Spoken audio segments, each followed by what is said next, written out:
welcome to the Summit podcast. I'm Kemper. Hello, I am Toby. And joining Brandon. us, oh, there we go. There he Brandon is. just jumped right in. Sorry, greedy. Yeah. If you were watching this on YouTube, Brandon is not invisible. He's joining us via phone, so. He's right here. You just can't see him. We masked him out. I'm on a spiritual plane. Yeah, there you go. A So, wraith. Tune in for our premiere tutorials. oh man. Oofda. All right, so today we are going to be going over some of the rumored releases of 2021 from kind of the big 5 camera companies. There's quite a bit of stuff. Yeah, I think we're just calling it the 2021 camera prediction show. Camera predictions. There you We're go. going to be making Something some like that. bold spec predictions about different cameras. I definitely think Canon's going to release a 12K camera this year. I mean, they blew us away last year. Let's see that 12K this year. Probably 16K actually. Oofda. They got to one-up Black Magic, I guess. But we do have a couple of interesting news notes before we get going. Yep. Leica just announced a new camera. They announced the Leica SL2S. SL2S. Okay, wow, here we go. A7S2 or A7S3 competitor. It is meant to be a budget-friendly $5,000 24 megapixel 4K 10-bit 422 up to 60p hybrid camera, and it has IBIS and pixel shift technology and 4 gigabytes of internal memory. It's got a lot of different stuff going on, but maybe the most impressive spec is apparently it shoots bursts up to 25 frames per second. Wow. Okay, so Leica's jumping, because Leica's always been like low on the spec but high on the quality. Like that's been their thing, but it seems like they're focusing on specs here. This is some interesting stuff. And the 4 gigabyte of internal memory is interesting. 4 gigabytes that's not really enough to do anything with, I guess. I mean, if you forgot your SD card, which I've totally never done, it could be useful. Yeah, never once. Yeah. I actually think, don't hate the idea though, because I think camera companies really should move to at least having a certain amount of in-camera memory, and then you can still plug in SD cards or QXD or something. But I actually wish other companies would do something similar, just not 4 gigabytes and not $5,000. Right. I mean, I think Tony Northrup's been calling for this. I just think it makes sense. I mean, like your buffer would be so much better because like you could have it just soldered straight, the memory soldered straight to the motherboard. Like it just would be super fast. And in this case, it's saying that you can shoot unlimited. You can shoot unlimited continuous stills at 9 frames per second. Oh, and that's what they're using that for. So that's what they're using that for. I actually don't even know if you can just shoot straight to that. I hope you can. Like if you didn't have an SD card, it would be a bailout. You could shoot at least like, I don't know, 4 gigabytes. You could probably get like 120 images out of that. Oh, probably more with 24 megapixels. Yeah. So it's an interesting camera. I think that Brandon will be switching very soon. Yep. He's always wanted a Leica, I think. Yep, naturally. So, and then camera with a Sigma 3512. Yeah, You could put that on there. That would be a $6,000 setup, 6,500. Yeah. 65, a little under, but with tax probably not under. But Oofda. They also announced, maybe it's not new. It didn't really say it was new, but a Leica log profile. So it does have pretty fully featured video specs. I mean, it's doesn't shoot 4K 120. I mean, 4K 10-bit 422 up to 60p. Like a year ago, that would have sounded like a monster. Yeah, it would have. So, I also think this is kind of maybe not to get into Sony too much, but I would guess the A7, the A74 might have a similar-ish spec out. Maybe a little bit better or worse because it's not Leica, but yeah, well, we're going to get to that in a minute when we're hitting our predictions hard. But first, we have to talk about, speaking of overly expensive, outrageous Things I want. Yeah. Yeah, things. Well, okay, Toby wants them, but I don't know. So the Apple surprise announced the AirPods Max. First off, we need to talk about that being the worst name ever. For some reason, with this announcement, the word AirPods has jumped out to me and as like this ridiculous thing. Mm-hmm. And it's just like, you know, they should have come up with another name other than AirPods. I mean, I understand it's their headphone line, but like if you want to take something, if you want to spend $550, which is how much these things cost, just bonkers. Considering that the Sony competition can be had for $250. Like it's $350 on the worst day, but they had them for $250. You know, you can find them. So, anyway, I just, these things are they're interesting, but it kind of feels, I don't know. It doesn't seem like a great, PR move for Apple right now. I don't know. They did sell out like we're not on pre-orders. They sold out on pre-orders. They did. Yes. You cannot, you will not be able to get them. I think you won't even be able to get one this year anymore if you didn't already pre-order. What do you think, Brandon? Sorry. I don't really hate them. Like, I think it's cool. I think the price tag's a little expensive, but they look really nice. Like, they look pretty sexy, actually. And if the quality is there, like, especially over the Pros, and you have a lot of substance, they look like they'd be way more comfortable. And I'm sure that's why they're doing it. They had to release something that people don't want in their ear. Like, it just goes around your ear. Right. Mm-hmm. And they have, like, I'm sure the audio is absolutely amazing. From what I've heard, it's outstanding. And I do think it's interesting that you have the thing where it's the $30 Lightning to 3.5 millimeter jack, so that you can plug them into a computer, and it's not charging. Obviously, 3.5 millimeter can't support charging. Yeah, but exactly. So you can't charge them and have them plugged into your computer at the same time. Like, you're kind of forced to run off battery. And that's actually not super. A lot of headphones will let you not use the battery and run off a 3.5 millimeter because it doesn't actually need a lot of power to operate. But these don't let you do that. Right. And that's what Kemper was saying. The reasons why I think that this is somewhat of a compelling product is, you know, if they really are comfortable and you can wear them for 6 hours straight. I have an issue where my right ear gets pretty sore after just a couple of hours of wearing over ears. It's just very frustrating for me. So if I could wear them for 6 hours and then it would start to happen, or maybe it didn't happen at all, that's worth quite a bit for me. The amount of, if they've been able to limit latency, so maybe you could edit wirelessly with these headphones. It seems like they're not paying a ton of attention to the corded wired experience. So maybe these headphones will be good for that. I mean, I've not really seen any reviews yet. People have barely gotten their hands on it at this point. But right. I could totally see spending that much money on headphones like this if I felt like I had that much expendable income. But you know, hopefully sometime next year I'll be able to give them a try. Yeah. This is the first Apple release in a while that actually is not compelling me that much. Like, you know, if they were, you know, $150, $200 cheaper, then I might be a little bit more interested. But I kind of don't see getting 550, you know, over 600 after taxes. Like, we're really looking at like $615 headphones, right? And like, I'm trying to see getting that much value out of them, considering how, like, if I wanted a pair of overhears, I could get something that's pretty close with even more features.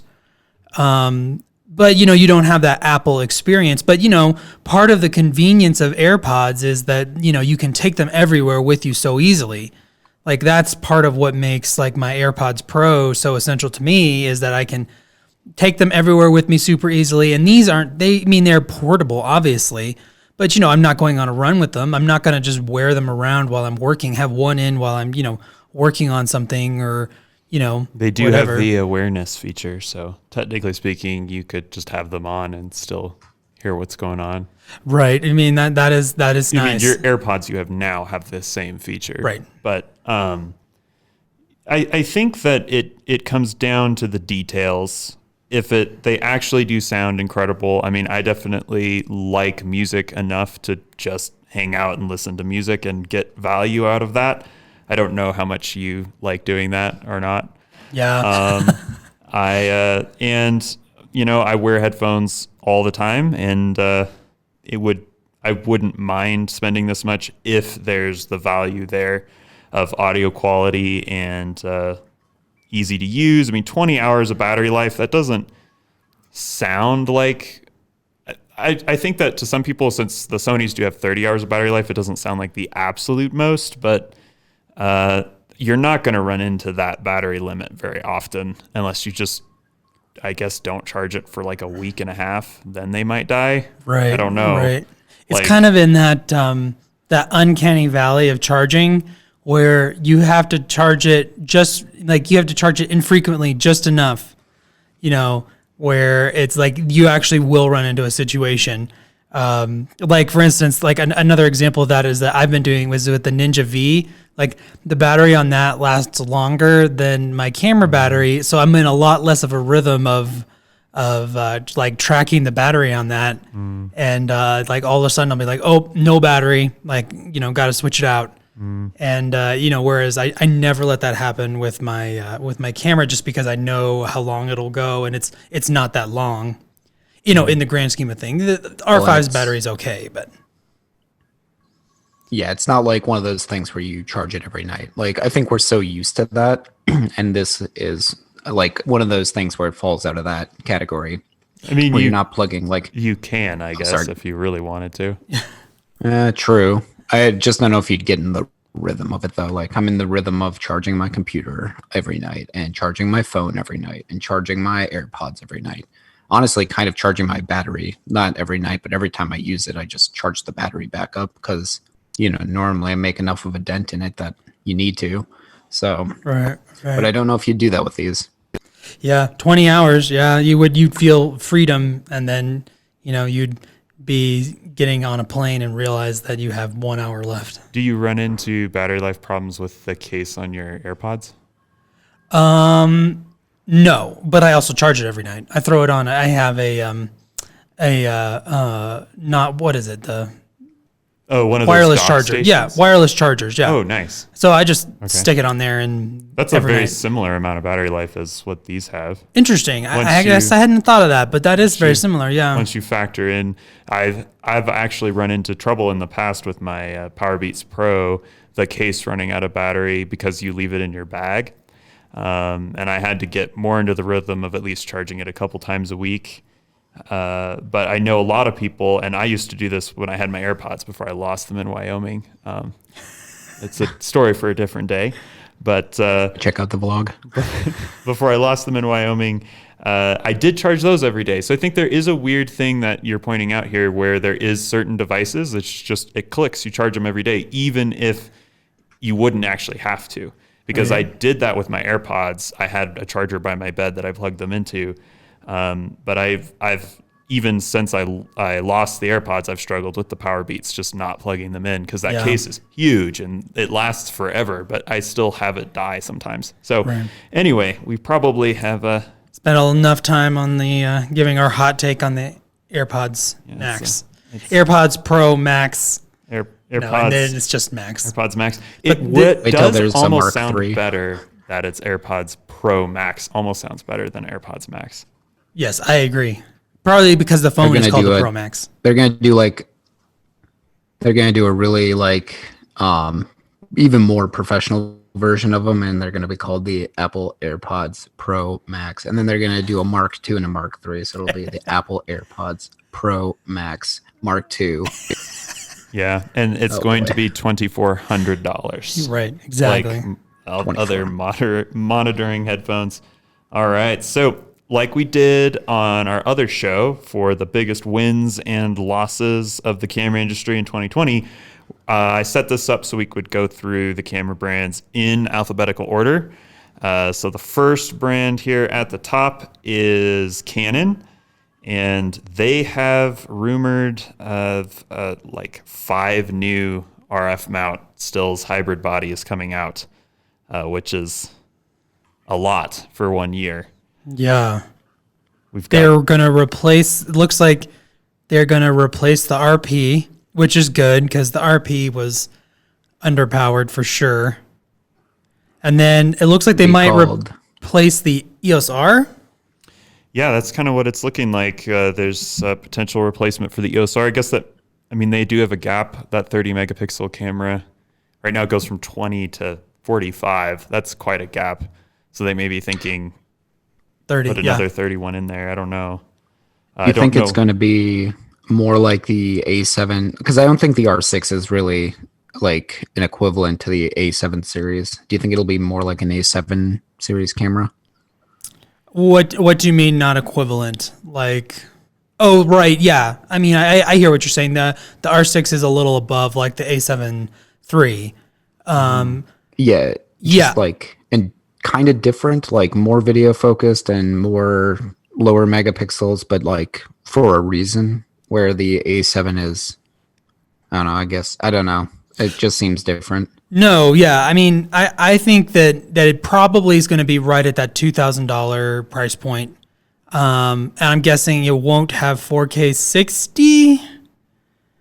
That would be... Yeah, that would make sense. Or I even was wondering if maybe they're just going to take the EOS R, put it in an R6 body, leave the IBIS in, and not touch the video a ton. Because I feel like that's the R6's purpose, is to be like the video-centric camera, even though it has overheating problems, but that's different.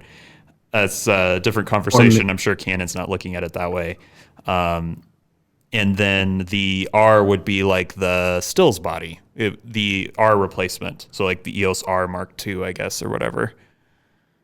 Yeah, maybe there'll be like 4K 60 or something, but maybe it'll be in like a crop mode or something. Maybe there'll be video features, but it'll just be, I guess, similar, like an equivalent kind of upgrade, but same mentality as the EOS R has right now. Right. I think that Toby may be onto it with the stills focused, like encouraging stills buyers and then moving people who are more interested in video to the, well, honestly, the R5 is the video body as much as the R6 in a lot of ways. Oh, yeah. With that 4K 120 and the 8K, but yeah interesting. Sure. And then there's going to be an APS-C RF mount body.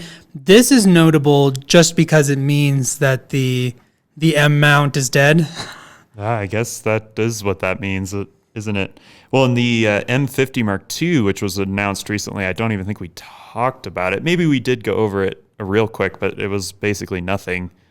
It's just like they just were like, right, sure, we'll just release a Mark II because we can. Like they didn't fix any of the issues people had with the M50 to begin with. So yeah, I feel like I've seen or heard a couple people get that camera for like really much for vlogging, not like crazy high quality, just like Jane. The M series has sold well for Canon. Mm-hmm. They've been a success.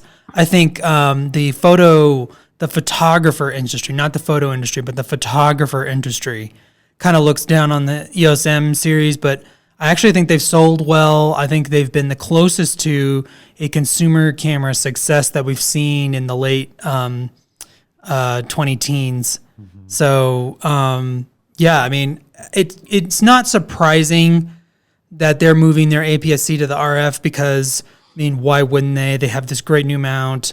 The RF just, good lenses. Good lenses. Like, why not kind of consolidate? I mean, you can go with the theory that's kind of bouncing around that maybe camera companies need to eliminate APS-C altogether, especially if like this new RP comes down to like, let's say $799, right? That would be impressive. That would be impressive. Wow. And all of a sudden, like, where's the place for APS-C cameras? I mean, I guess there is, a $400 to $500 range, but I do have a theory. I don't necessarily think this is a good theory, but it's a theory that I would maybe like to come true. That this RF APS-C body actually isn't low end, it's actually very high end, and it's going to feature a spec sheet very similar to the C70. Oh. So 4K 120, it's going to Interesting. sort of be the non-overheating version maybe of these other cameras and just kind of be a 7D basically. Okay. And not low end, because I almost feel like there's more justification for this camera in a cine video stills hybrid setting than in a low end setting, because if the RP replacement is released and is even the same price, the current RP is going to get even cheaper, and it's still full frame and still 26 megapixels. So I don't really see people really wanting to buy that camera just for the sheer image quality of the stills. I feel like that's kind of over. But video still has a big gap, as well as maybe some sports stuff with getting the extra crop and autofocus and stuff. I was gonna say my first thing that came to mind was the sports shooters. Like, maybe it's crazy. Like, I agree with Toby on the high specs, and probably it'd be video and sports would be my guess, because that's the two areas crop kind of thrives. But maybe it's, a 30 megapixel camera, so you have a little bit of crop ability in there, and maybe it shoots 30 frames per second or something crazy like that for some sports shooters. I don't know.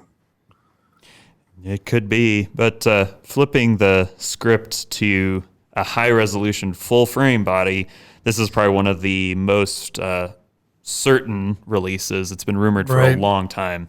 The EOS R5S, or the high-res version of the R5. Of the R5, yeah.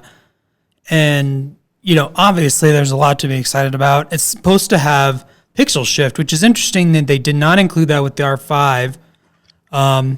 Which would give you, like a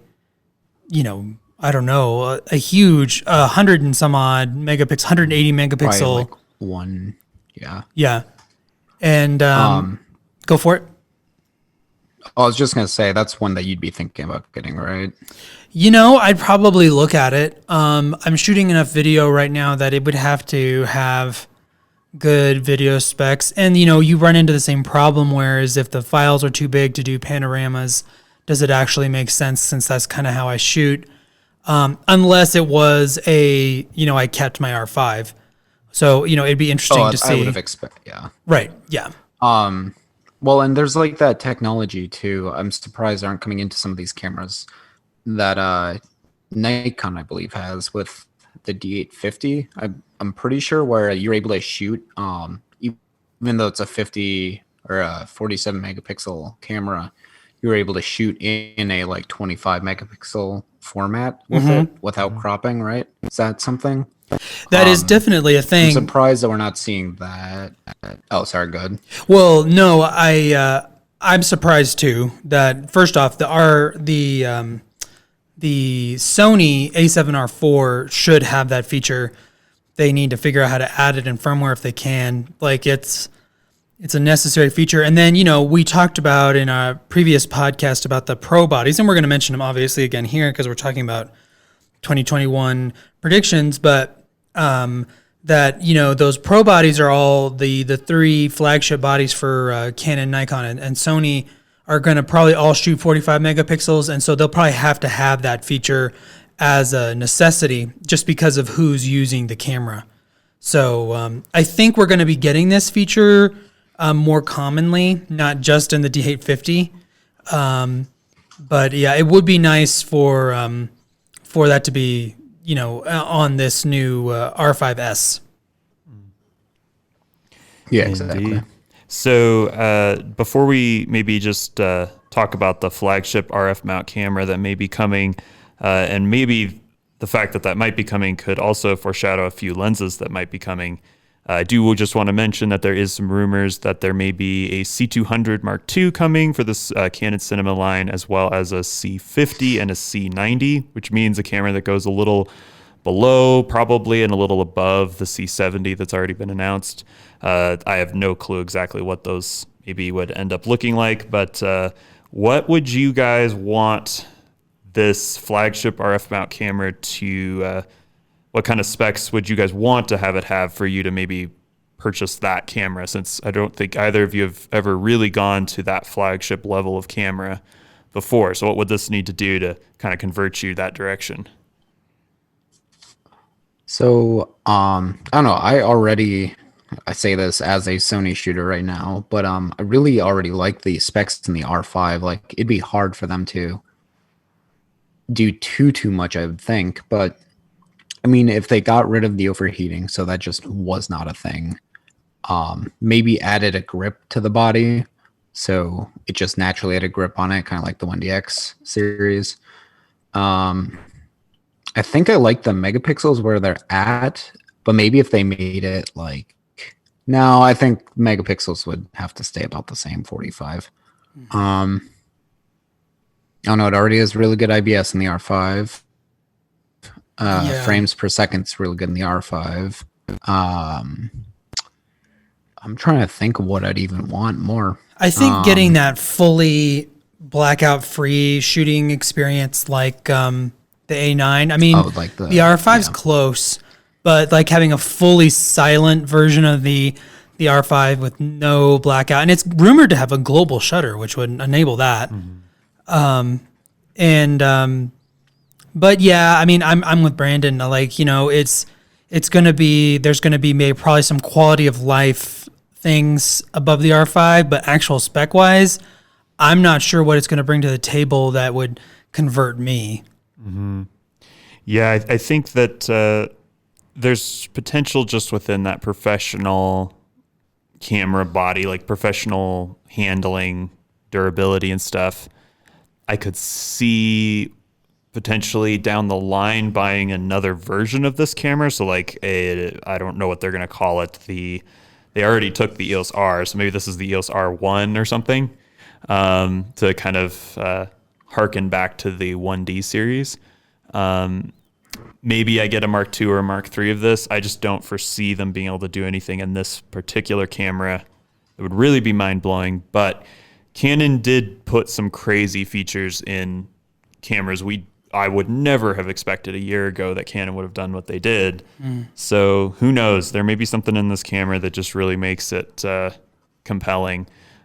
It'll probably be a little more conservative than maybe we would think it would be, because it is a pro camera as well, just spec sheet wise. But well, and it is telling that that these three pro bodies, then we devoted a whole podcast to them, a couple months ago. But these three pro bodies, we look at Nikon and Sony as them being necessities.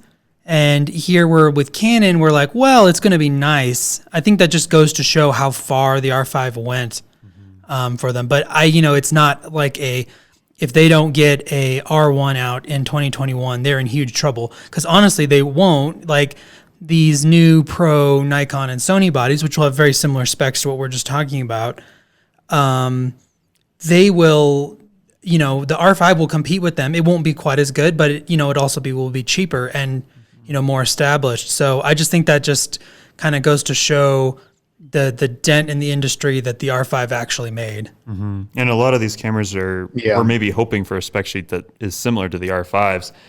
All right. So lenses, Canon's got a big lineup of lenses here. This is based off of Canon's roadmap. So there's a good chance some of these are 2022 releases, but it also means that they're a little less rumors. They're a little bit more, well, when are they going to happen is more the question. And right now Canon is looking at releasing two tilt shift lenses, the 14 millimeter f4 and the 24 millimeter f3.5 tilt shifts. These lenses will be the first tilt shift lenses to have autofocus. Yeah, that's going to be huge. It's going to make tilt shift lenses usable in a way that they haven't been. They've been very kind of had a steep learning curve to really learn how to use, but I think having them have autofocus, it's going to, those will be very intriguing. They'll be very expensive, but very intriguing lenses.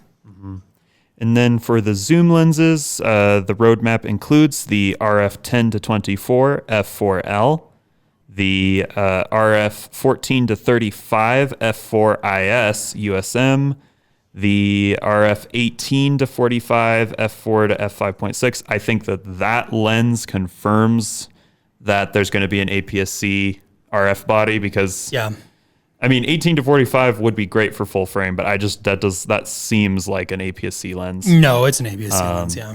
And then the 70 to 200 f4L, which was already announced. The RF 100 to 400. They're going to actually do a 100 to 400 to go next to the 100 to 500. I think it's going to be not an L lens. Oh, okay. Kind of like a 70 to 300. Yep. I bet it'll also be super cheap just because look at the aperture on that. It's a I guess people can't see it, but 5.6 to 7.1. So it's also, no, USM is the better one. STM is the not quite as good. Mm-hmm. It's louder, I think. It's louder and slower, isn't it? STM is, yeah. Yeah. And then with the prime lenses, to make Brandon upset, there is a 135 1.4L USM that they may be announcing. That sounds like something that would be right up your alley. Well, and a 35 1.2. Like, you guys. That 1.4 would be pretty wild at 135. A 135 1.2 and an 85 1.2 on an R5 body could probably hold me over until I don't even know. Maybe I don't need other lenses, technically speaking. For portraiture, I don't think so. Yeah, 135. It's actually 1.4, not 1.2, but the 35 is a 1.2. Isn't the 35 85 Oh, you were saying 35 1.2, not 135. I got confused. Sorry. Yeah, no. Sorry. If I do the 35 1.2 and the 85 1.2. Yeah. And honestly, I think that I do a decent amount of landscape stuff, obviously, but I think I could even use it with the landscape stuff, 35 panorama. Yep. Even doing an Astro 35 1.2 panorama. If I could, I'd have to buy some tripod mount stuff and whatnot, but that'd be dope. Yeah, that would be really cool. There's a couple of macros, 24 1.8 IS STM, which actually might be a lens I'm interested in if they announce that next year, just because of that focal length. That aperture is a really nice crossover for some of the stuff that I might be looking for next year. 100 f2.8L macro, just, they got to get that 100 macro in there.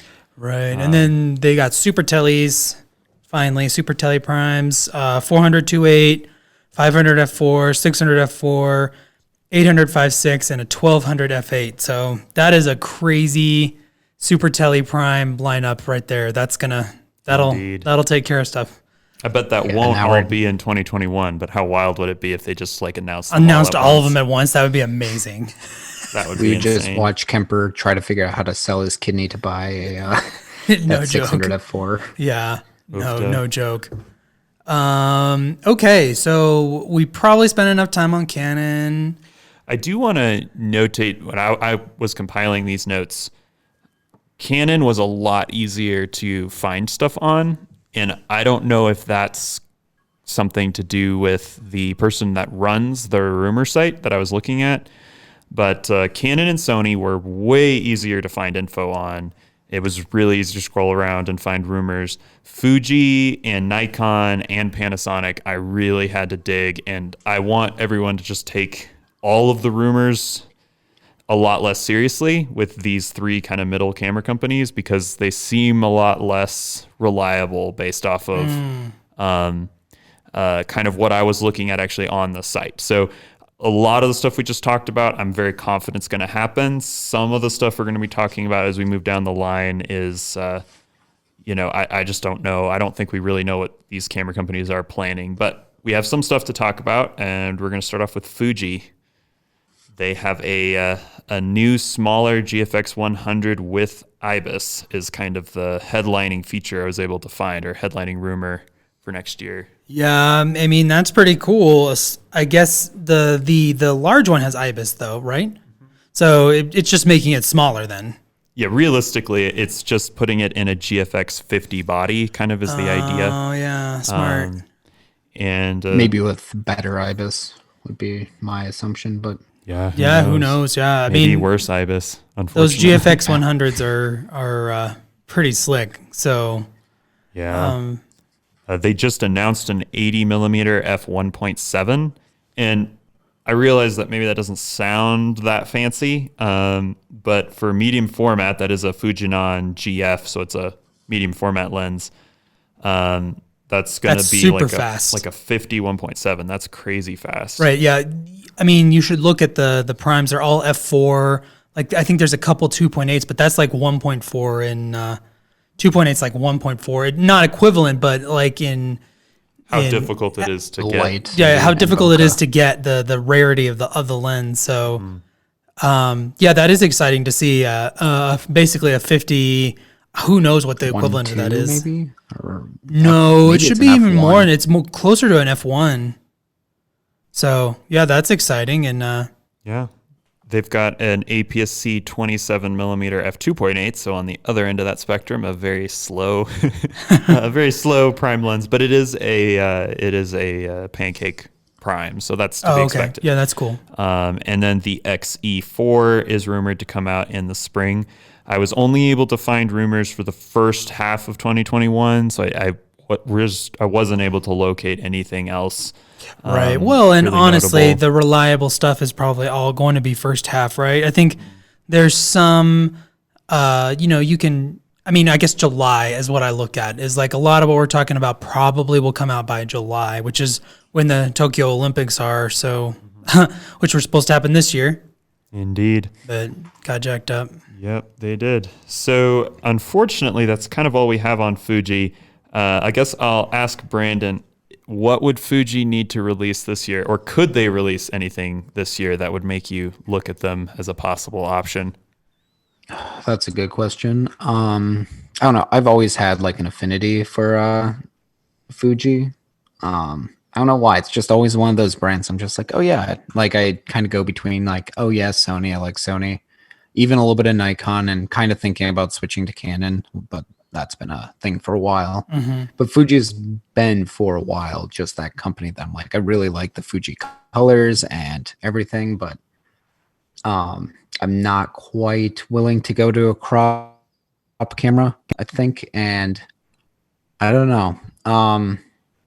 Don't quite have the budget for a medium format camera either, probably. Right. I just don't think it's quite worth it. Maybe that's what it would have to be, is the medium format camera would have to be fast enough, nice enough, and worth it to get.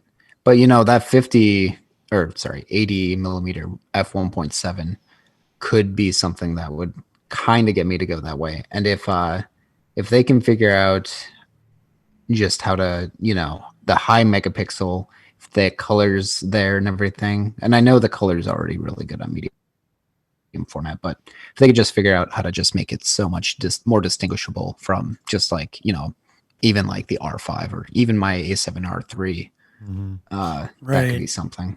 Could you be swayed? I'm trying to figure out what lens you'd really want if Kemper, if you wanted to switch to medium format, because for landscape work primarily, what would that even look like? Well, yeah, I mean, like you'd have to fully convert to the, working out the back of your car, style of landscape photography, because you'd have to get the whole suite of primes, probably the whole gamut. They have some zooms. The zooms are not as good. They really aren't as good as the primes on the medium format, from what I understand. Like, the zooms and primes on some of the full frame mounts are, semi-equivalent nowadays. You can get faster on primes, but the actual image quality, just because of how much stress that huge sensor puts on the lens to resolve, the primes really matter. So it's kind of an intriguing thing. I would think that for me, that would be like a project in a few years to start building out in its own system. So rather than being my main system, it would be something that I would have on the side that would... And maybe you could figure out some sort of project that would kind of pay for it and also would take advantage of exactly what it's giving you. That's the scenario I would see. And I don't think that they have to change much in what they're releasing for it to make that me interested in that. I'm obviously interested in the GFX 100. I mean, it's a medium format 100 megapixel camera. As a landscape photographer, I'm interested. So you had me at 100 megapixels. Yeah. It could be it could be really, really cool for astrophotography. I feel like I keep bringing up astrophotography. Yes, they could. If they were able to get a fast, probably 24 millimeter for that, it'd be pretty wide. I actually don't know what the conversion is. Yeah. The conversion's more complicated because the size of medium format isn't consistent. Right. Yeah. It's not a direct. It's not the same aspect ratio. So converting it is hard.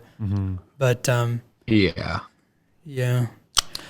Probably Nikon time, eh? Nikon. So something like that'd be cool. Anyways. Yeah. I found no rumored camera bodies except for what we talked about before with that flagship. I guess maybe Nikon 1 or N1 or Z1 or something like that, that may come out, which we kind of hypothesized having similar specs to maybe the R5, R1 camera we talked about earlier, which I think it would be excellent to see Nikon get a really nice camera to put in front of their really great glass they've been releasing, or put behind the really great glass they've been releasing. Yeah, I mean, like we've talked about, the Z6 and Z7 are not bad cameras, but really get some of this. So what are we all looking at here? There's a lot. So what I did was I actually found the roadmap that Nikon had announced for their lenses, and I just put the photo in here partially because I'm really interested that they did not include the apertures on any of the lenses that have not been announced yet. Canon did that with theirs. Sony's always included the apertures. It's just kind of a weird notation. Oh, yeah. You can kind of hypothesize what the apertures might be, but it kind of makes you wonder if they're trying to maybe not make a big deal about something with the apertures, or maybe they're trying to hide that there's something really cool coming with these apertures, like an 85 1.0 or something like that. Right. That could be planned. Who knows? But the lenses are a 28 and a 40 mil, which are under the compact prime lens category. We've got a macro 105S, so just Nikon's known for their 105 macros, so they got to get one of those in there. Yes, sir. 24 to 105. 100 to 400, 200 to 600. Yeah, boom, boom, boom. 18 to 140 millimeter, and a 400 millimeter, 600 millimeter. I'm assuming those 85. Are the big primes. I guess there's no aperture, right. But that's what I would assume. Well, boy, if these, I mean, they can change things a little bit if they get all these lenses out in 2021. Particularly that 24 105, 100 to 400, 200 to 600, that'll really put them where they're punching with Canon and Sony. I still look at Canon having that 100 to 500. That's to me, that's where Canon's got both Sony and Nikon here, because they have the 100 to 500, which kind of merges the 100 to 400 and the 200 to 600 in a lens that's smaller and lighter than Sony's 100 to 400. So anyway, but having those lenses available will be critical, I think, in the Z mount really seeing continued success. And and this new Pro body that we have mentioned, the Z9.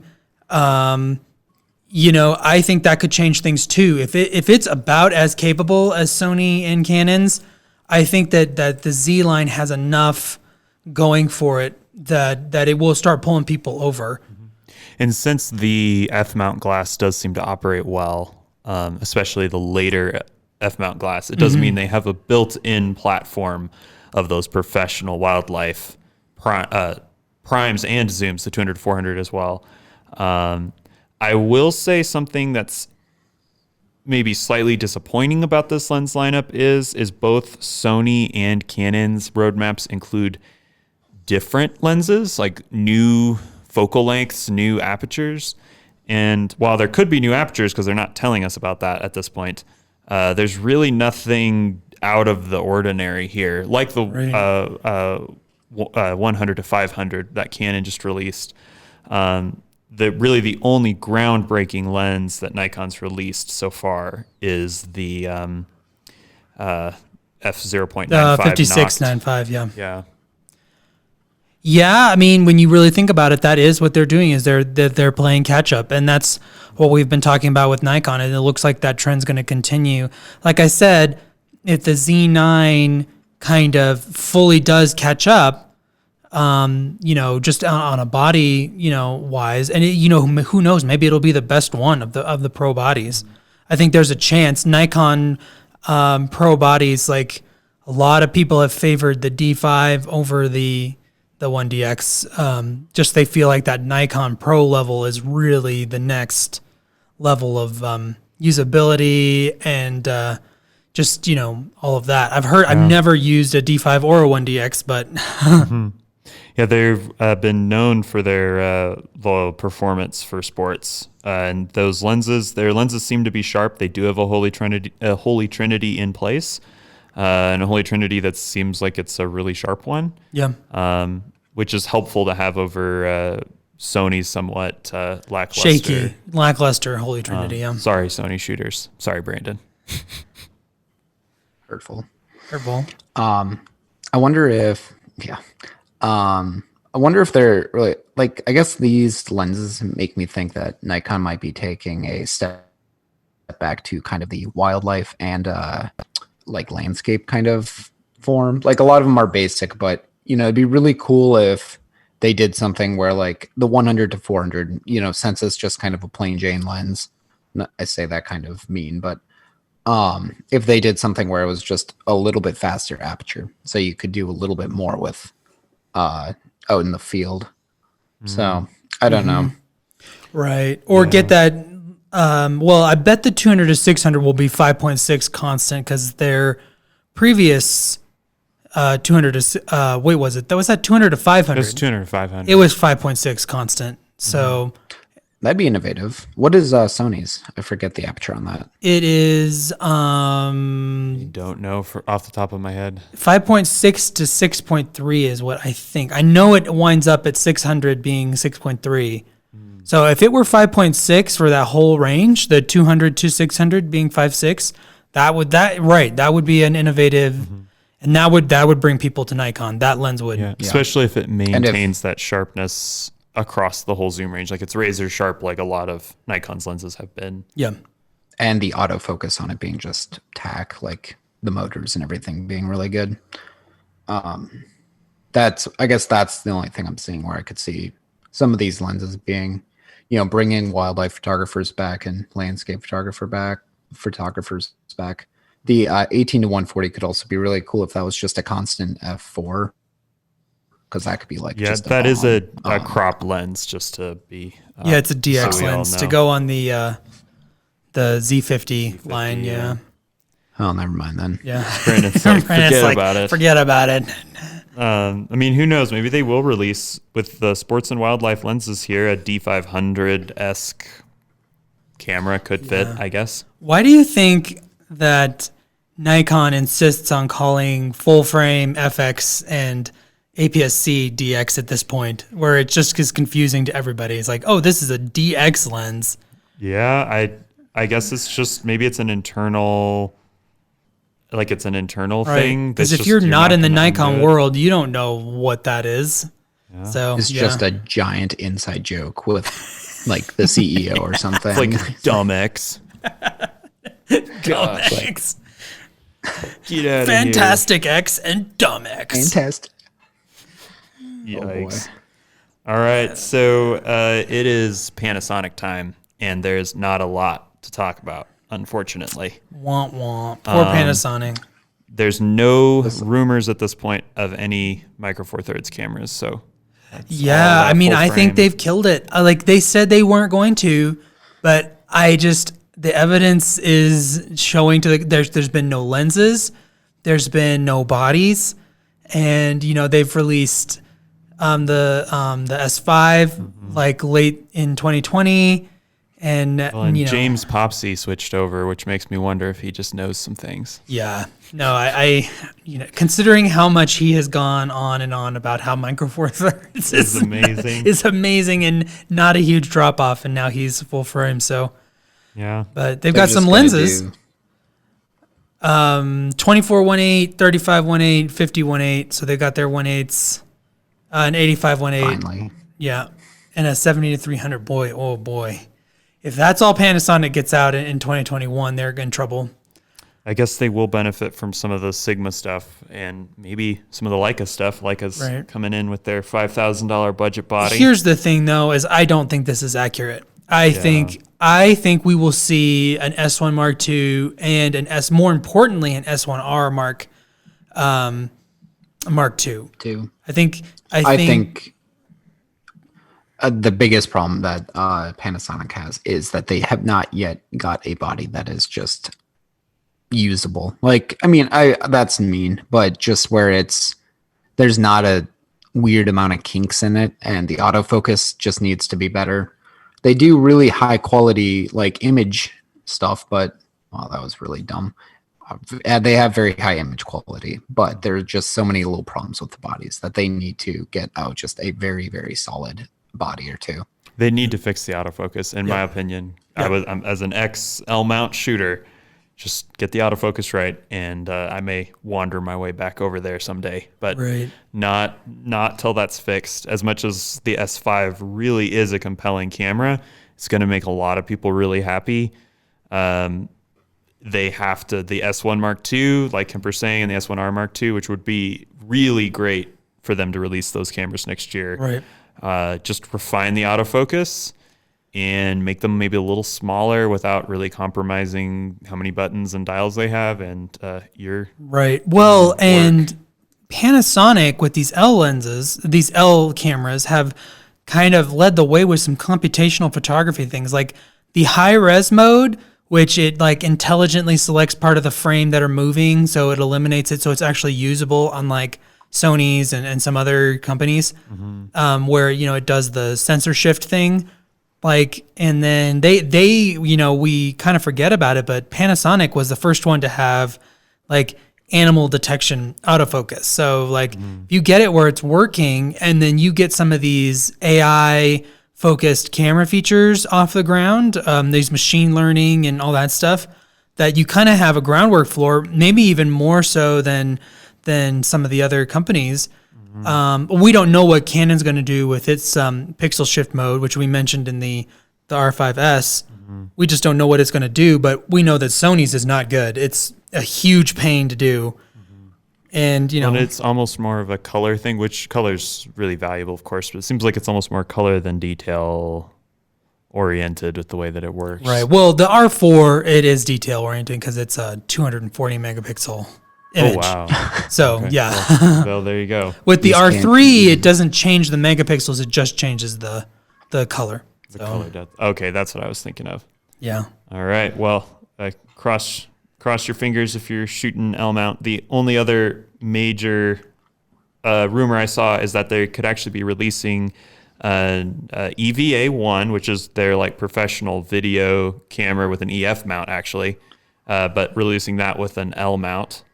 And some updates, and then an APS-C camera and an S5 body. That's the only other rumor I was able to find. So I don't know exactly why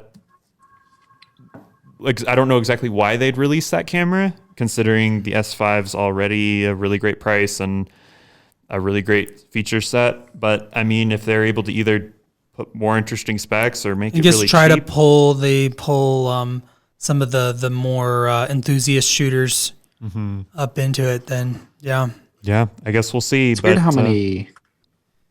I was just gonna say, I think it's weird how many APS-C bodies we're seeing rumored. Yeah, it is interesting. But we are going to get to one company who I think there's strangely no rumors of any APS-C, and that's Sony. Yeah. in some ways, their APS-C is the industry standard, other than Fuji, obviously, because Fuji's only APS-C. But Canon, Nikon, Panasonic, all Panasonic, Oofta.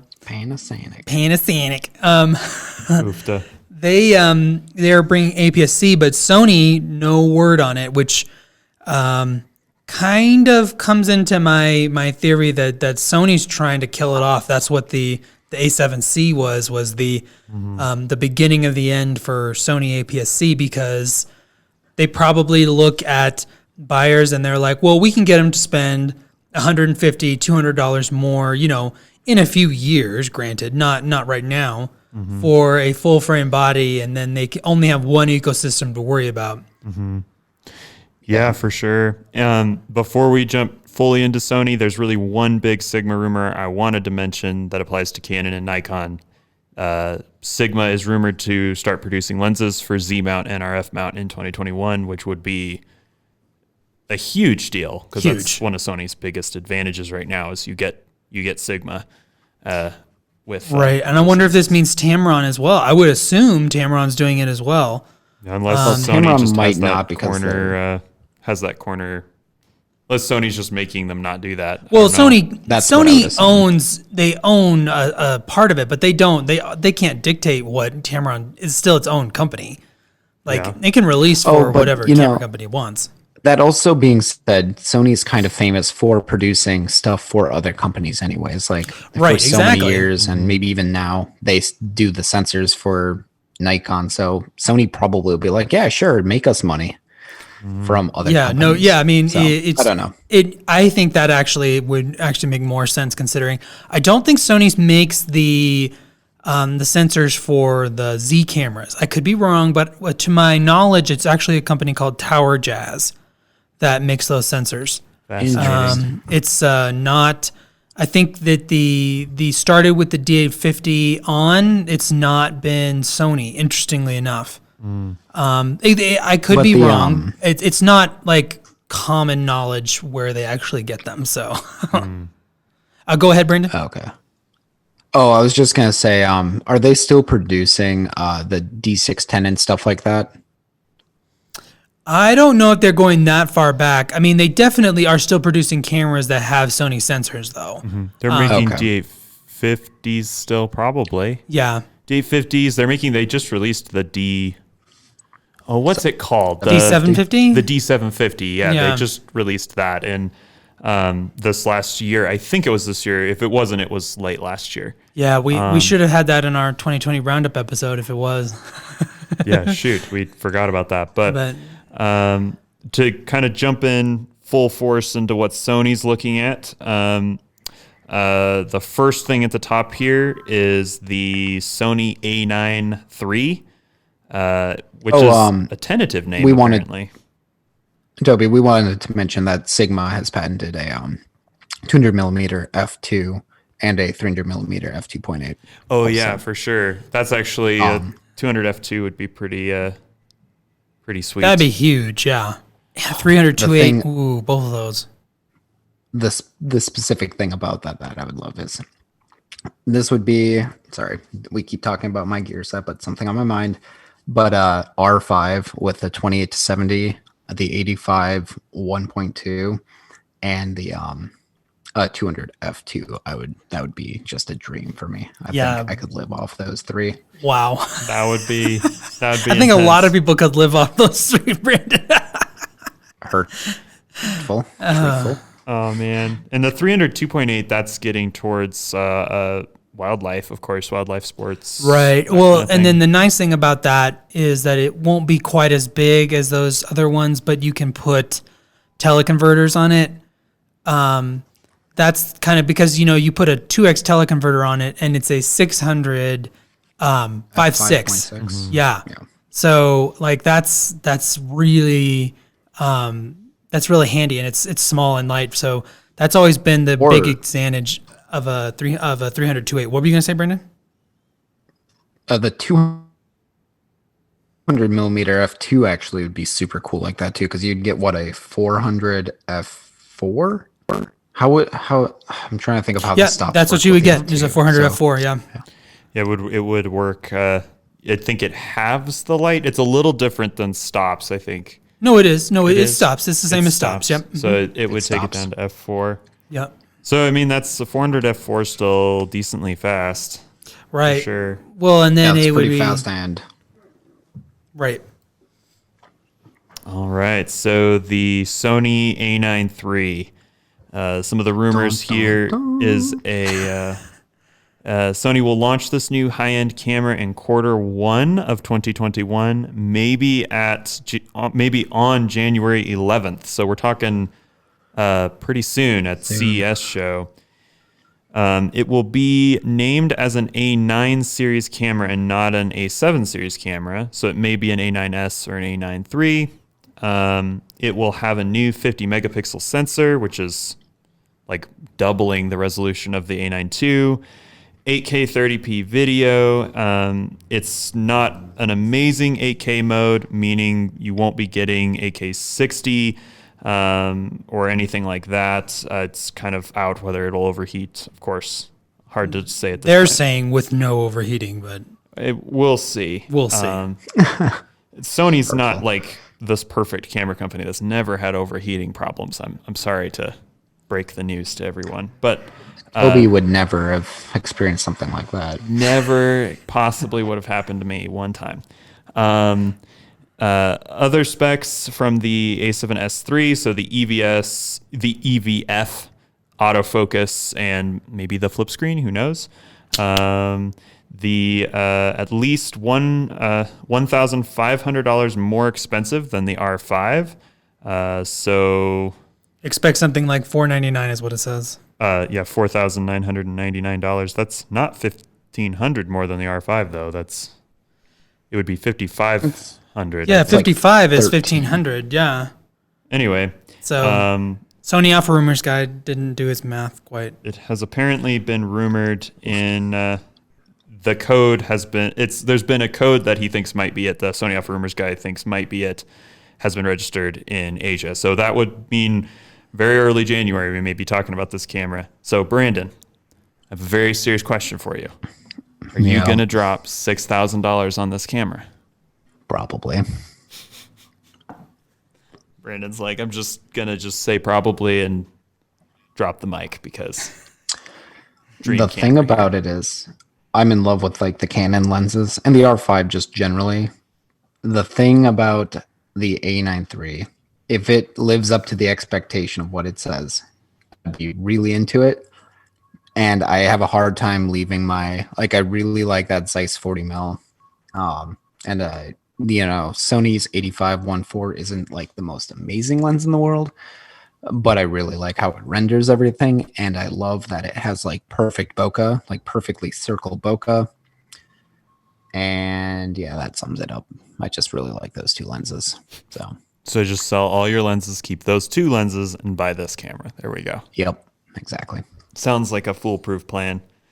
All my plans are foolproof. Is there anything that the A9 III could have in it, Kemper, that would make you even think about it? At this point, no. I don't see, especially with the R1 on the horizon, right? It seems to me like this is just so similar to the R5.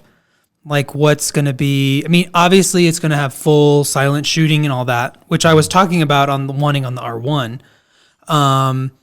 But like, I'm sure it's going to be like, the big new toy and it will be super exciting, but I don't see quite what it would bring to the table that would make me switch. Certainly switch back after all of the drama getting over to Canon in the first point. Well, and it doesn't have the lenses, and that's the. I mean, Right. it has Sony's. Oh yeah, lenses, Sony's which aren't got bad, great but lenses. I think it doesn't have your lenses, which Right. Is always an issue when you really start getting your lens setup crystallized. It can get a lot more difficult to switch over, which I think that's literally what's saving Nikon right now. Is people have their 20 Nikon lenses they saved up over the past 20 years. Yep. And you're not going to Honestly, just and trade the that. D850 still being there. Yep. Yeah. Yeah. Well, and that's the thing. I was actually going to mention this back when we were talking about Nikon, is that Nikon's the only one of these brands whose DSLRs are still considered somewhat serviceable. Like the D850, like Canon, everyone's moved on from their DSLRs because they weren't very good. And Yeah, at the Sony's like, way, way gone. Yeah. We don't talk about that. Yeah. Brandon's like, the aim out never happened. It wasn't even a thing. Oofta. I did own an A-mount camera one time. I'm the only one of us that did. That A55? A58. A58. A58. My first interchangeable lens camera. And honestly, that was kind of a big camera for you, development wise. Although I still think you got some really amazing shots off of that. What was it, like a Cool Pix? It was like a compact DSLR. The Canon SX60 is 50 actually is what I had. 50.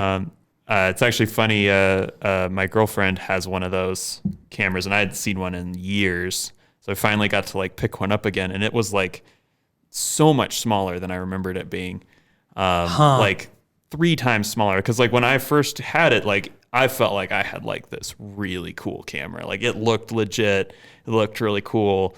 And then I was picking it up, and it has one dial on the back and 2 or 3 buttons, and you have to press this one button and then press another button to change the aperture. It's a really kind of a weird experience to go back to that camera again and get to actually hold it and operate it a little bit. But yeah, that was my first real camera that I owned. Took it to the Tetons in Yellowstone. That was Speaking of that camera and speaking of Sony, before I switched to Sony, I was very early on to the A7 original. Right. I was super early. But the main thing that was throwing me off was I was like, man, I do not want to have to deal with the electronic viewfinder. And that was 100% based off of camera's electronic viewfinder. It was so horrible. Yeah, it really was. It was bad. And we're talking about Sony original A7 viewfinder, which was not great. But in comparison, the Sony that was amazing comparatively. The Sony Originals viewfinder was just wow, it's I can see in a whole different world. And then that other one is it was almost like you were looking at a picture of a screen, of a screen. It really was. It really was. It was the smallest thing in the entire world. All right, so this camera is one I'm probably gonna have a hard time not buying, but I'm gonna really try not to buy it. At least not until 2022, and that is the Sony A74.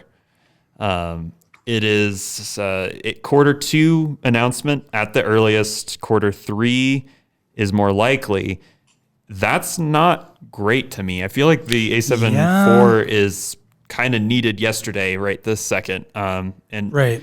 I think the A73 survived the Panasonic's and Nikon and Canon's announcements, but only just barely. I mean, they need to update it to make it. It's certainly not more compelling. It would maybe make me keep my A7 III if I still had it, but right. I think the A7 III is just living off hype at this point. People are just oh yeah, that's a good camera. They don't look at the statistics or anything. They just are yeah, that's that famous one. Yeah. Yeah. So the rumor is saying that the A7 IV will have a new sensor with faster readout and will not recycle the 24 megapixel one. So that'd be the first time in the A7 line of cameras.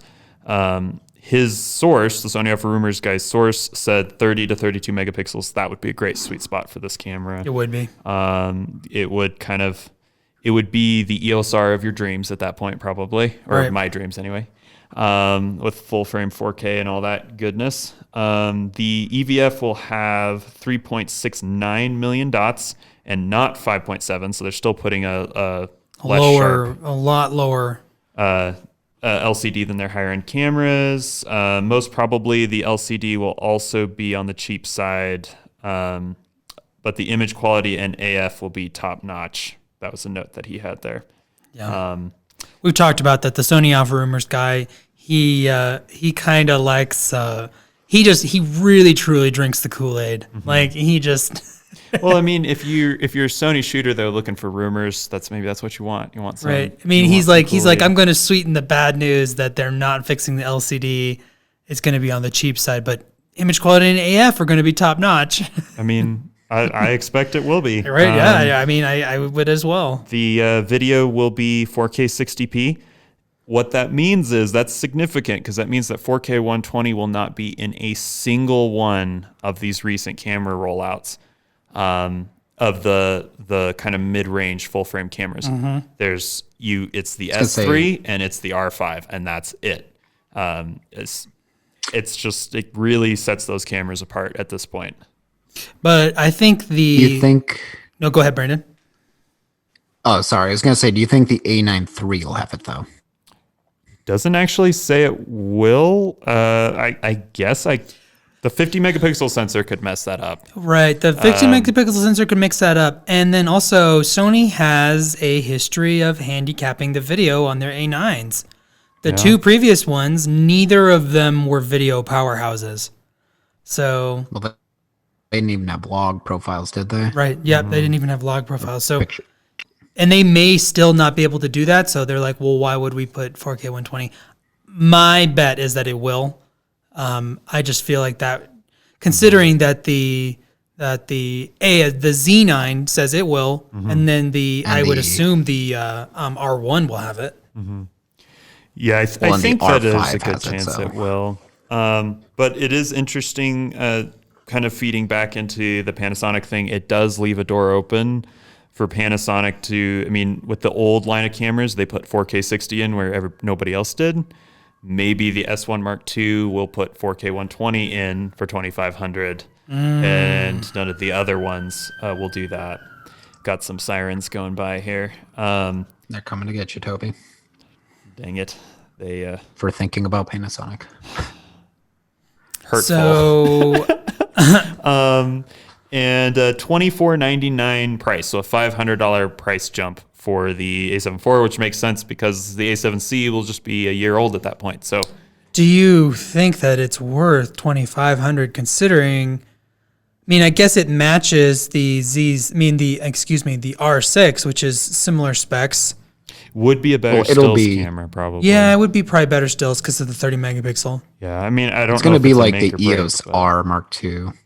Yeah, and that might be why Canon's releasing that new camera in between. They just don't want that sweet spot to be completely open because they would have left themselves exposed to this camera if they didn't replace the EOS R with just kind of basic features. You can just kind of recycle the EOS R in general, put IBIS in it, maybe improve the video specs, and you can compete with this camera that Sony may be releasing. Well, the R6 competes with this camera, no problem. It does as well, yeah. It is also the same price. Yeah. It's 4 less megapixels. Lower megapixel, but it also has the same sensor as the 1DX series. It's so, fantastic color, great dynamic range, So, I'm just thinking of it from a marketing place. Oh yeah, no, absolutely. Somebody's going to see it, and yeah. You guys want to hear my wild theory about what they'll do to make it special? Ooh, yeah, absolutely. Sure. Hello? Yeah, can you hear me? Can you hear us? Oh, yeah, sorry, totally just glitched out. Yeah. Yeah, for sure. Yeah, we'll definitely let us know. Yeah, so I think they're going to put 6K 60 in it. That would be my wild thing. They'll skip the 4K 120, but they'll put 6K 60. 6K 60p. Interesting. I had heard that there was a chance. So this is the latest rumors. At one point, there was a rumor that it wouldn't have 4K 60, but it would have 6K 30. 6K up to 30p. I could see either of those. I mean, those would all be great things. I think in the end, 4K 60 is more useful than 6K. Maybe. It just depends on the project. It's so project based. You could shoot so many videos and never need to use the 6K. But if you shoot that one project where you really want to crop in a lot and maybe still export in 4K, that's a huge upgrade. So it's a once again, it comes down to your exact shooting situation. It's hard to know which one's better. But if it is 6K 60, like he says, then you are getting both. And I think they would do that. The reason I think that they would be even inclined to do that at all is because that would pair so well with the A7S III. So it would just make people. It would incline people to get both. Or it wouldn't totally dismantle the S3 as a camera people might want. They do have a tendency to. They did that with the A7 III for sure, and they kind of did that with the A7 II. They made it a camera that. I mean, the A7 II didn't really do that to the A7S1, but that definitely happened with the A7S III, just kind of made the A7S II obsolete. It had better autofocus, nearly as good video in most ways, including even low light. So it's an interesting thought that they're just going to maybe take that camera in a different kind of unexpected direction. Or they cripple it to be focused on stills and try to get people to reach up for the S3 for video. Absolutely possible. I think any of this stuff's. I mean, 4K 60 would make it competitive, so if that's all they added. Again, we've talked about how segmented Sony is with their capability. And it doesn't look like that trend's going to not continue. And there's a camera that's not on here that I think we mentioned last week as probably being due, and that's the R5, the Sony A7R5. Yeah. Which, will they call it that? That is the big question. I think they have to, honestly. You think they have to? Do you think there has to be two R5s on the market? There's going to be two. One's going to be Roman numerals and the other one isn't. Oh, my gosh. And everyone's going to call it the A7RV. It's going to be the A7RV. Oh, dear. That's going to be good, though. And it's probably going to have some wild specs. It's probably going to be fun. Unless Sony, like Kemper said, doesn't want to make it a do-everything camera, because that's what they did with the R5, the Canon R5. Right. And the R4, the Sony A7R4, it has finer whatever video specs. Absolutely serviceable. Right. I've used that footage. I've edited that footage. It works well. There's no record limit. There's some nice stuff to it, but it's not groundbreaking in any way. Well, and like the R4 was definitely a step in a different direction than the R3 seemed like it was going. When the A7R3 came out, it was like, this is the do everything, great for everything camera. Like, you can even shoot sports with this thing. And then the R4 added megapixels, but in some ways it's less capable than the R3 in a do everything scenario. You know, I've used that camera enough I can say that with some. You've used both of them. Yes, I've used both of them. All three of them. Yes. Well, and the weird thing about it is that it, it feels slower. Like, it's, menus and stuff are snappier, but like the camera itself feels just like, worse ISO. Autofocus is not perfect. I'm sure the autofocus is better. I only got to use yours a little bit, but right. Well, the autofocus is faster. That was the big takeaway, is that it feels faster. Whether it was actually more accurate or better, I actually don't think it was. I feel like I missed more shots with the R4 than I did with the R3 by, a not significant margin, really. And that part of that also is that the 61 megapixels just, puts more stress on everything to get perfect focus. Well, and they also didn't. Maybe they did. I don't know. But there's no real reason to think they improved the IBIS, and you really need to improve the IBIS to improve the megapixels and not have problems there. Have a downgrade in how effective the IBIS is.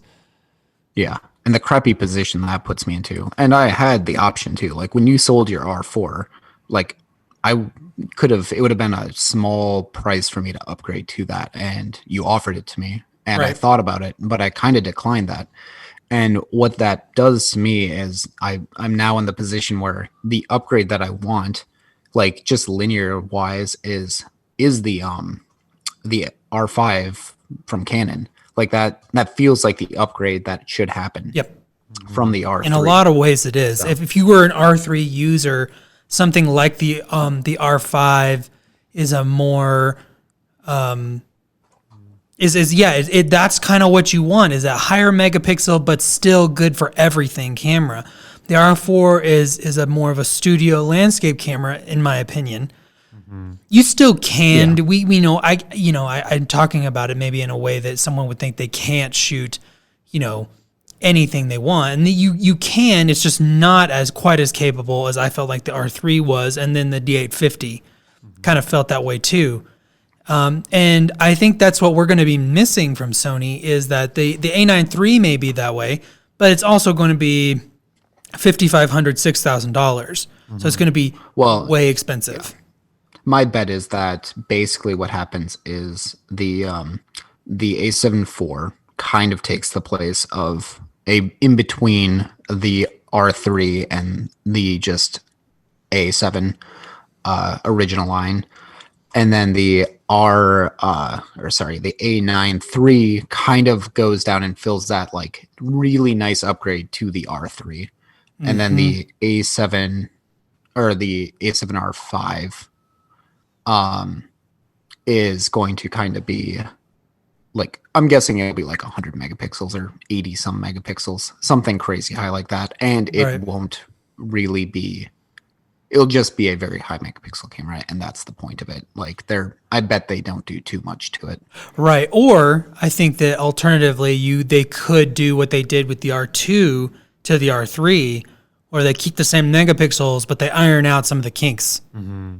And to me, that would be more interesting if they could have 61 megapixels, but it was a little more reliable. It had lossless compressed RAW so that it could write and doesn't. Because the biggest issue with that camera is that the buffer would fill up if you looked at it wrong. Like it just was constantly, you were chasing the buffer. It was slow. The files were slow. And you had to, I finally found a memory card that worked pretty well, but man, it just, I would fill up the buffer with panoramas sometimes, which that's, that's not, I've never had that issue before. We'll put it that way. So. Yeah, for sure. Imagine if they were able to get video specs out of it. Like if you're able to shoot, and probably not in RAW or anything, but if you could just fully utilize the sensor for, I don't know, would that be like 10K? Video probably would still be in the realm of 8K. It would still count as 8K, I think, at that point. I don't know what the because it's the long edge that you determine that based off of. So I don't know what the long edge on an R4 file is. It's at least 9K, so I guess you could say an in-betweener. Yeah, so it would be kind of like an in-between thing. But what they could absolutely do is just downsample it slightly or line skip it slightly and get 8K. Yeah. And that's very possible considering its closest competitor is Sony's R5, which shoots 8K. You mean Canon's R5? Canon's R5, which shoots 8K. So to be competitive with Canon, it in theory should do that. But I guess we'll see what Sony thinks they actually need to do, because if you're the vast majority of Sony A7R4 users, you don't need 8K or even want 8K or care, because you're probably a photographer, but it's hard to say. Also, I doubt they're gonna put video. Like I in some ways, I think that'd be really cool, but I feel like they would up the megapixels or keep it the same. But I feel like the best call would be to up the megapixels, kind of get out some of those kinks, but have it be just basically photography. Even though the R4 wasn't horrible for video, like technically speaking. Oh no, I mean not horrible, and it wasn't horrible at anything. Like it's not a horrible camera; it's a great camera. But it wasn't quite like when the R3 came out. It was like almost as good at video as anything else out there. And when the R4 came out, it was behind. It started from behind because it didn't even change anything from the R3. It's the same video specs almost to a T. Has eye autofocus in video, which is not bad. That's the main difference. It also downsamples from 6K, I believe. Yes, in APS-C mode though, not in full frame. So. Oh, and not okay. Interesting. Yeah, with almost all these crop cameras, including certain modes in the, with all these full frame high resolution cameras, not crop cameras, they actually shoot sharper video in their APS-C mode, including the R5. that's actually a little bit sharper in that APS-C mode because it's just easier for the camera to process that information in many situations. But I think a lot of people default to full frame anyway because it's got that nice look. Which full frame look. look. You're not always going for sharpness. A lot of the time you're going for good color and contrast and the field of view you want and everything else. But so it's just so important. Moving on into what is actually on this list of stuff that's rumored, we have a new entry-level RX camera is what he's thinking. It's already been registered, so the announcement will be soon. I don't know if that really affects any of us, but it's cool, I guess.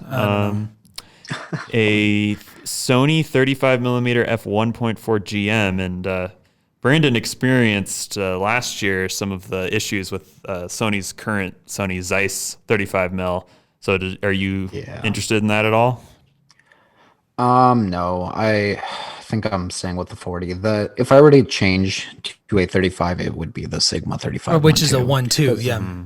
Yeah, and it's just a beautiful lens, like image quality. It's big, really big, but I really like the Sigma one. So I don't know, the Zeiss one, and I don't know, like I realized the other day, or maybe I mentioned on the other podcast, but I shoot mainly with the Zeiss lenses actually. So I have 4 lenses right now in my bag, and I really do like my 2 Zeiss lenses, the Batis series. But when I got the 35-1.4 Zeiss, it felt like a downgrade from the Sigma, like not native. It had like that converter or semi-native, I guess. Right. Yeah. The semi-native. And I really did like that 35-1.4. But when I got the Zeiss 35, what is it? Distagon, maybe? Zeiss Distagon? Yeah. Something like that. Yeah. It just had horrible chromatic aberration. It didn't seem as sharp. I mean, I'm really nitpicking, so I'm not trying to bash it too much, but it didn't have the Zeiss color. It felt like it had kind of that weird green tint to it that the Zeiss 24-70 f4 that I had a while ago had. And I don't know, I returned it. I think I returned it with saying it was defective, but I don't know. Just having flashbacks to that. So I don't know. I think I would go with the Sigma 35-1.2. Yeah. But I guess that your experience does show that Sony maybe did need to plug that gap. Yeah. It was time for them to replace that lens. Yep. I agree. With something a little bit more. This is going to be a G Master. I'm sure it's going to be fantastic. And the really interesting lens that's rumored is the 16mm f1.8 G Master. That would be beautiful. The same size as the 24mm f1.4. The 24-1.4 is tiny too. Yeah, that's going to be great. That's going to be a great Astro lens. I would be very excited about that because, you finally, you get a 16-35 and leave it locked on 16 a lot of times. So having a 16 that's small and light like that, that's great. Yeah, and 1.8 I'm thinking about Sigma 16-1.8, which is a honker of a lens. Like, holy crap, that thing's big. It's probably Sigma's biggest lens. The 14, you mean? Oh, yeah, okay, I'm thinking of the 14. Yeah, the 14-1.8. Oh, actually, sorry. I'm surprised there aren't more 16 primes. But yeah, 16-1.8 will be like a beautiful kind of middle ground. Yeah. It'll also be a really great vlogging lens for all the people that just got their S3s. Not jealous of those people at all. Not even 1%. Yeah. Toby's not even thinking about it. It's not even on my mind. The S3 is just dead to me. Terrible camera. I just made some people mad, even though I'm being sarcastic. Yeah, Toby would hate having a prime sweep, an A7S III with the Sony 16mm 1.8 and the 24-1.4. Oh, the Zeiss 40 f2. Probably an 85 and Zeiss 85 1.8 with that image stabilization. Super nice. All right, just a couple more notations here at the bottom. The A7S III will get the firmware update that lets it shoot 12-bit RAW and the Sigma FE lenses. Due to autofocus bugs, the 70 to 200 2.8 FE lens launch still delayed. More FE primes coming in 2021 from Sigma. So that kind of does it. That was actually a lot of stuff we had to go through there. Yeah, a lot of stuff. I guess it was a lot of stuff, but I'm left kind of feeling like, well, it seems like it could be interesting. None of this is surprising. I didn't see anything new. I mean, I kind of know, but I wonder what we're going to be surprised. Surprised by the amount of cameras Canon's rumored to be releasing. That's 5 cameras plus 3 more Cine bodies, because I might have mentioned this earlier, but the C200 Mark II is rumored for April release. So that's a ton of cameras from Canon. Like, Canon's doing a ton of stuff.